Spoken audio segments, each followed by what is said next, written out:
Yo cuy, apa kabar kalian yang udah nungguin part yang satu ini? Lumayan ya, walaupun agak lumutan dikit. Cuma tenang aja, kalian udah tahu dari judul dan thumbnailnya admin bakalan bahas apa. Sebelum itu, gua salut banget sama antusias kalian di video sebelumnya cuy.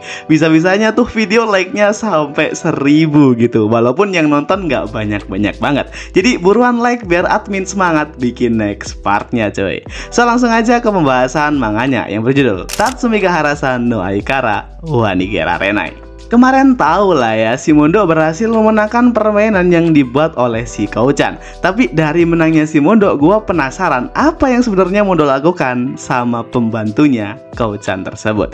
Ternyata Mondo pinter banget cuy. Jadi jika kalian inget di vol kedua yang dulu di saat Momo ini menodongkan senjata karena si Mondo, nah itu sekarang dibuat untuk menjebak pembantunya Kouchan oleh si Momo cuy.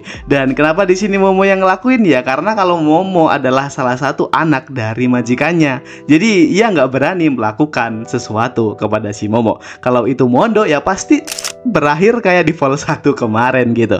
Dan di sini Kouchan sangat kagum sama rencana Mondo, dan Mondo bilang kalau dia dan Momo udah saking percaya satu sama lain.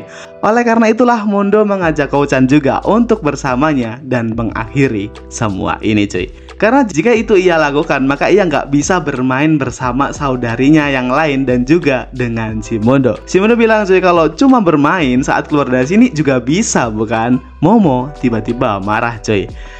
Kalau keluar dari sini bukanlah ide yang bagus. Sekali kau keluar, apapun yang terjadi, kau akan berada di sini lagi. Di sini Kouchan bergumam tentang seorang ayah dan ibu. Walaupun gua nggak tahu apa yang Kouchan maksud, namun secara tiba-tiba Kouchan mendorong Mondo. Ia sekarang bosan dan bilang, ayo lakukan sesuatu yang lebih menarik.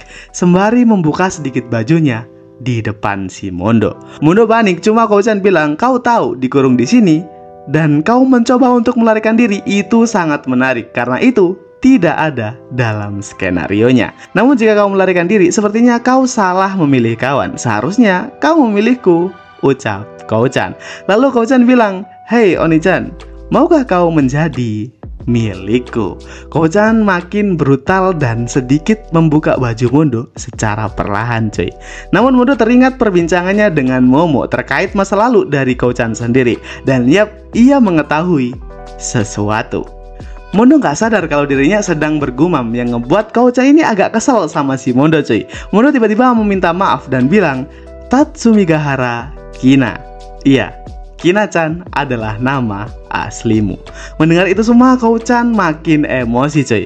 Dan kita flashback dulu sama masa lalu si Kouchan, yang nama aslinya adalah si Kina. Di sini kita dikasih tahu kalau ibu dari mereka itu mirip banget sama si Kina-chan. Ya, kalian bisa lihat di foto itu adalah ibu mereka waktu kecil, dan itu adalah Kina atau Kouchan. Emang terlihat mirip seperti Aoi cuy, cuma ya karena emang mereka saudari aja sih, jadi mirip-mirip gitu. Singkatnya ada saudarinya yang berambut pirang. Gua feeling kalau ini adalah Midori kalau dilihat dari warna rambutnya. Ia ingin bilang ke ibunya cuy kalau dia akhirnya mendapat nilai tertinggi di kelasnya. Namun tatapan dari sang ibu malah ngebuat ia ketakutan. Ia iri sama Kina karena setiap hari mendapat perhatian lebih oleh ibunya. Semua ini bermula ketika ayah mereka meninggal cuy. Sejak kepergian ayahnya, sang ibu ini suka banding-bandingin anaknya. Jadi singkatnya yang mirip sama ibunya atau berambut hitam akan mendapatkan perhatian lebih cuy. Dan yang memiliki warna rambut pirang akan dinomorduakan. Ya, kalian bisa lihat sendiri kalau Midori, Akane, dan Momo memiliki warna rambut pirang. Dan jika dilihat dari background story-nya, mereka bener-bener gak dapat perhatian dari sang ibu. Dan kebalikannya, si Aoi dan Kouchan atau Kina dapat perhatian lebih dari ibunya cuy, karena berambut hitam. Cuma mereka akhirnya nggak bisa bermain bersama saudarinya yang lain karena mereka selalu dapat irian gitu cuy. Irian gimana? Intinya saudari yang lain itu iri sama mereka berdua. Oleh karena itulah kenapa si Kouchan ini suka ngajak Mondo bermain. Ya mungkin karena ia nggak pernah bermain bareng saudarinya yang lain sebelumnya. Kita kembali ke si Mondo yang ngecoba ngebujuk Kouchan agar ia ini berbicara dengannya. Dan Mondo berjanji akan mengakhiri semua penderitaan penderitaan dari Kouchan sendiri cuy. Ia memanggil Kouchan dengan sebutan Kina, Kina, dan Kina yang membuat ia benci sama nama tersebut. Karena nama itulah ia jauh dari saudarinya yang lain. Kouchan benar-benar marah dan meminta agar Mondo nggak menyebutkan nama itu lagi. Ia memecahkan teko kaca dan mengambil pecahannya. Ia menodongkan itu ke Mondo dengan bilang, "Jika kau mau ini berakhir, aku bisa membunuhmu sekarang." Ya walaupun tangan dari Kouchan itu gemeteran cuy, Mondo mendekatinya secara perlahan walaupun Kouchan udah memperingatinya. Kouchan tanpa sadar menggoreskan pecahan tersebut di pipi Mondo cuy. Namun Mondo membalasnya dengan senyuman yang tulus. Ia nggak heran sama itu semua karena ia juga sudah mendengarkan cerita kelam masa lalu dari saudari-saudarinya yang lain. Mondo mendekati Kouchan dengan bilang, "Maaf, aku terlambat menyadarinya." Si Mondo tersadar kalau ia hanya ingin bermain dan kenapa cuma dialah yang menyetujui permainan saudari ini dari ibunya, itu hanya karena Kouchan ingin bersama saudari-saudarinya yang lain cuy. Ia hanya ingin main bersama. Mondo memeluknya. Ia sadar bahwa Kouchan masih canggung dengan saudarinya yang lain dan ia sangat kesepian. Kouchan udah agak tenang di pelukan Mondo. Ia juga minta maaf sama si Mondo cuy karena melukai wajah dari si Mondo. Mondo nggak menghiraukan itu karena itu cuma goresan kecil. Lalu Kouchan meminta untuk ngobrol lebih lama lagi. Karena hal itu ia menceritakan masa lalunya kalau dia itu dulu pernah kabur dari rumahnya karena tuntutan yang sangat keras dari ibunya sendiri. Ia hanya berlari sekuat tenaga dan tanpa sengaja ia bertemu seorang laki-laki yang sedikit lebih tua darinya.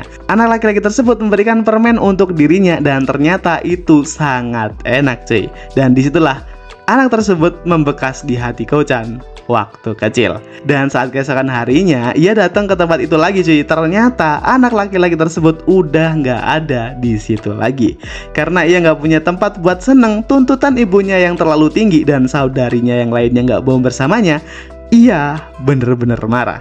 Ia ingin merubah dirinya. Ia juga mulai membenci namanya sendiri. Dan dari situlah dimulai kita melihat Kouchan yang rambutnya pendek cuy.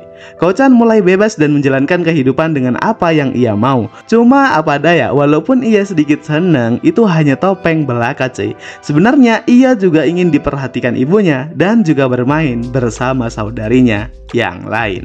Mondo mencoba membujuknya agar Kouchan lebih tenang. Isi detail percakapannya admin kurang tahu. Intinya ia meminta agar Kouchan mempercayakan semuanya kepada Mondo untuk saat ini. Dan mendengar itu semua, Kouchan sedikit percaya sama feelingnya kalau dulu cowok yang ia temui adalah si Mondo di waktu kecil. Dan mungkin harapan kecilku sekarang kalau anak itu adalah si Mondo di waktu yang sekarang. Ucap dari Kouchan. Masalah hari ini udah selesai cuy. Dan kini Mondo sedang menyantap pai kesukaannya dan itu buatan dari Momo gitu. Si Mondo memuji masakannya. Ya jelas dong si Momo agak tersipu malu. Cuma Momo kesel dengan apa yang mereka lakukan. Akhirnya Kouchan pergi gitu cuy dan melupakan hadiah yang akan ia berikan sebelumnya. Ditambah lagi Mondo juga terluka ya kan. Namun dibalik ocehannya Momo juga sedikit khawatir dengan keadaan dari si Mondo cuy. Dan secara tiba-tiba Kouchan masuk kamar mereka. Ia bilang kalau ia itu lupa memberikan hadiah yang harusnya diberikan untuk mereka berdua. Ya walaupun karena situasi tertentu ia mengganti isi kotaknya. Dan saat dibuka malah zong gitu cuy. Di sini Kouchan menanyakan kabar dari si Mondo dan sekalian menawarkan dirinya untuk bekerja sama dengan mereka. Momo sedikit kurang percaya, cuma Mondo yakin kalau Kouchan udah berubah. Lalu Kouchan melihat Mondo yang sedang memakan kue pai dan Kouchan meminta sedikit dari si Mondo gitu. Mondo memperbolehkannya, cuma Kouchan langsung mencium si Mondo cuy. Waduh. Ada satu lagi nih cuy yang kemakan ceramah dari si Mondo. Untungnya si Momo nggak sadar dan nggak ngelihat apa yang udah terjadi. Dan Kouchan sambil menjulurkan lidahnya untuk mengejek si Mondo. Dan untuk manganya gua udahin sampai di sini terlebih dahulu cuy. agak sedikit perjuangan sih translate nih manga. Cuma lagi-lagi antusias kalian bener-bener bikin gua semangat buat kerja Rodinya coy. Anjir, kerja Rodi. Ada yang rela komen di setiap gua upload ya kan, Min kapan disekap 5 cewek yandere. Bahkan ada yang ngasih saweran buat admin gitu. Bolehlah gocap, besok admin bikin lanjutannya. Jadi ya segitu dulu untuk part kali ini. Sorry banget admin dah lama nggak ngelanjutin part yang satu ini.